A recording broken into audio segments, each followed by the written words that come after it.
Hi, I'm Bill Kesterkey with Key Exteriors. We're standing here in front of the Dwayne and Susan Gray home in northwestern Fort Wayne, and we did a complete exterior remodel for Dwayne and Susan last year. One of the things I want to specify and specifically talk about today is the mortarless stone we put up. What the homeowner had before was a painted brick. It was kind of that yellow color, and it was really outdated.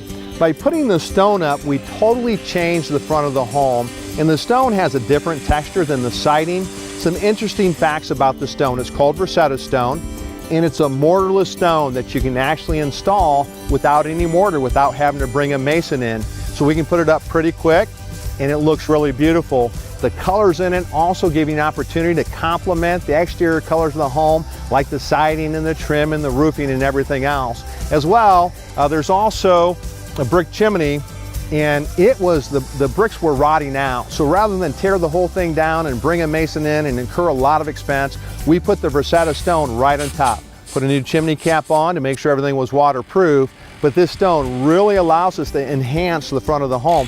And it's a new product, it's very contemporary. So we were able to take a home that was built in the 1980s and bring it all the way into 2017 and had a very, very pleased homeowner. If you'd like to know more how you can update the front of your home with stone or siding or shakes, give Key Exteriors a call at 260-492-8062.